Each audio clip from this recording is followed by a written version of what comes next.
Alrighty then, it's time for a Jungle Jarvan game. Let's get the show on the road. Which one? And this game has a very peculiar build, so pay attention.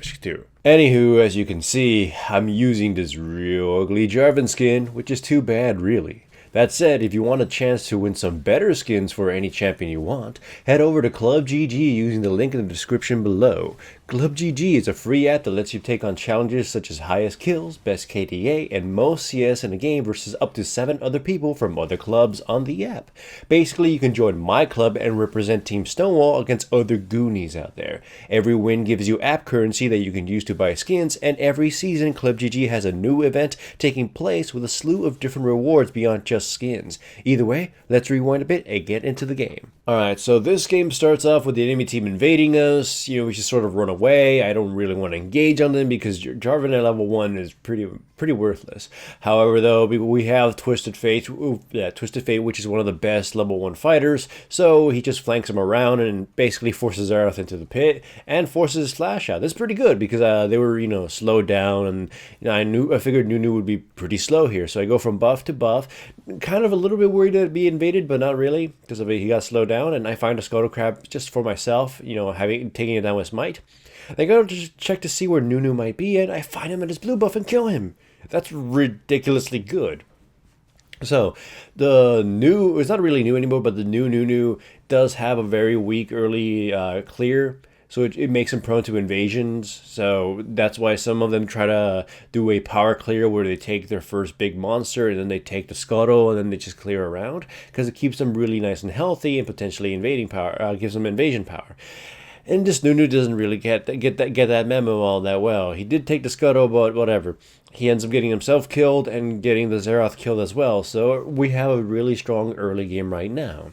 Anyways, I want to talk about my build because I already screwed it up at this point, but I end up rectifying it. So, before the game even started, I knew I had to go in a sort of either bruiser or full-on tank build, but with a more leaning towards one kind of resistance, magic resistance. So, aside from the Garen, the rest of the enemy team is pretty magic heavy.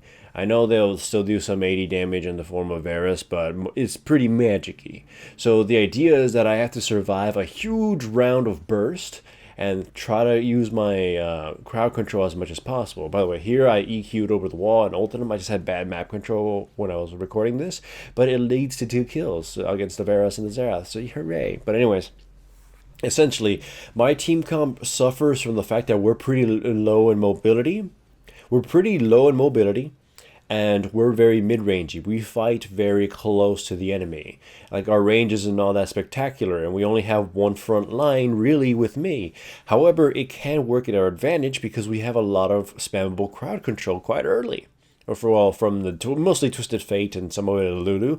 So if I get cooldown reduction, I can bounce around the small battlefield we'll be creating and hopefully control a lot of the enemy and just destroy them. By the way, here I knew the Nunu was here, but I got arrogant enough to believe that I could EQ through him and get to his teammates, and I get super mega giga punished for that.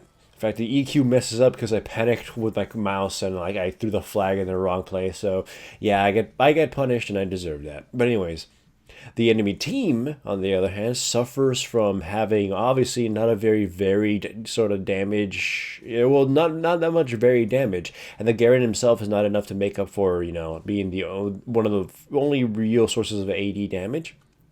And they have no true initiator. And I know you're going to say that Nunu can initiate, but he's sort of like Zac, in that if you see Zac coming with his E, then you can brace yourself for it and reposition, making it way less effective. Nunu is very much the same way, in that while his snowball is pretty strong for initiating, if you see it coming, it's not really all that good. So this is why I took Red Trinket very early on, is because I knew this was going to be very much a control game where I have to try to keep track of Nunu and keep him, down so he doesn't get too strong. And all in the clear wards, but also because in the later stages of the game, I need to make sure they don't have vision and they cannot be super, flanking us with his snowball or anything. Basically, keep him under control and his initiation won't be all that strong. So Yeah, essentially. Also, I don't even know why I missed that EQ. I sucked on that one. So essentially, yeah, this entire game is based on being prepared to diminish the only good positives the enemy team might have. And as you can see, even though we had a smart lead early, we're sort of losing it right now, mostly because they're individual players. Admittedly, the enemy team, their players aren't that bad, but all I got to do in this game is sort of build against them, protect the MVPs, which I would say is Twisted Fate is like the most important character in this team for my team. So I have to make sure he doesn't die, or at the very least, he does what he needs to do before he dies. So my build is being tailored to be anti-magic. And I know you can already see some AD on that, but that was because it was a mistake. I forgot and sort of, beeline towards my usual items. And I have to instead then use that gold or that money I spent to get an item from that branch that still will serve my purpose. By the way, this is just sad. I should have just kept running, but now I get killed and then the Vladimir gets killed. But anyways, it's starting to get to the mid game where it actually will get very exciting. But I wanted to finish about my build. You can see it now. I got the Cinder Hulk going. I'm going to be building Spirit Visage. It's very unusual to rush this stuff as Jarvan, but I feel this is necessary for this game. Like I said, they're mostly magic, and I gotta survive it, and I have to get cooldown reduction alongside my items. Basically, I have to initiate, get a good one, trap them, disperse them. Just basically force the enemy team to. I'll give my teammates some breathing room. Give Twisted Fate some breathing room because I need to have him spam his gold card and use his wild cards to just basically chunk the enemy team. Also, this Lulu should have run a long time ago, so instead she just kind of dies. Anyways, there he goes in, EQ her up, dunk on her, but she's got her ultimate. Twisted Fate's going to pour it in. He's going to focus the Varus instead, dealing quite a lot of damage, which is, acceptable. I stab him in the butt with my Q, and then throw a flag to murder him, and then we catch the R. Pretty good turnaround on that one. It was excellent. Like I said, essentially put, my sole existence in this is to set up the stage for Twisted Fate. And of course, this is kind of sad because you just simply cannot outsmite a Nunu. So he did a good job of stealing that and making me feel sad. So anyways, they catch the Jinx, but she does a lot of damage. I EQ back in, somehow not knocking up anybody else. Still kill the Nunu, and then Zeroth here is panicking as he's missing every ability, and I stab him to death. So pretty damn good. Again, every single thing in this is seemingly working out. I don't feel there's any real weak link in terms of player skill in this game so far. I think everyone is playing pretty damn good. I would say the weakest champion, perhaps, in this game is going to end up being like the Garen. Here in this case, though, you can see that the Garen, whoever gets caught by him, is probably going to die. But eventually, I feel his effectiveness won't be all that much because we're going to, control him, and the rest of his teammates kind of needed a better tank than whatever they got in this game. But we'll get to that. They're effective regardless. Vladimir gets caught, gets destroyed, and the Jinx will also get murdered. At this point, I know you can't see it, but the Jinx was talking in chat saying we should surrender because the game is lost. And again, I just told her to have faith because their team comp is suffering from, again, damage diversity and a very, I would say, limited ways of dealing with the composition we have once we get our items rolling. And again, you can see my build. I'm building Maul and Mortius to make sure I didn't waste a gold on that AD item, and Maul and Mortius still fits the purpose of this build. Eventually, I'll be working toward a Knight's Vow for more cooldown reduction and to assist my teammates. Anyways, there you can see I sort of forced them to. I survived this whole nonsense by tricking them into wasting their time chasing me in a little bit of a loop, and as a result, I got them to my team and we were able to destroy them. Plus, I fucking love that roll right there, trapping both of them to get shot by the Jinx's missile and then turning the tables on them. That's beautiful. Like I said, this game is quite a gem to look at. It was a gem to play because everybody is mostly on the ball, although I will say a few players, namely the Vladimir, have a bit of a solo heart and they're just, roaming around kind of pushing, but it doesn't really do too much damage to the team yet, at least. So again, it's pretty damn good. I buy Mercury traits just because the amount of slows and charms and CC they have is really frustrating, so I gotta survive all that. Again, I'm pretty low on armor, and admittedly the Garen could destroy me if he jumps on me, so that's probably why he's constantly picking on me. But it doesn't matter. If he focuses on me and uses his ultimate on me, and I control them and at least led to the death of somebody else, hopefully the Varus or the Ahri, my team should be totally fine. Again, banking a lot on Twisted Fate, really, but I feel we can do this.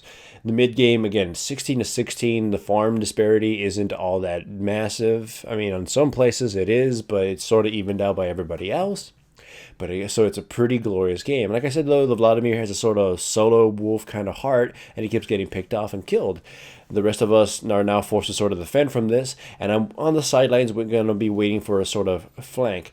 Again, I need to split the enemy team and let the Twisted Fate get to work. When I see an advantage, I go in and I ult 2 people down. They're forced to burn everything to escape and reposition, but you can see the wall kept the enemy team out.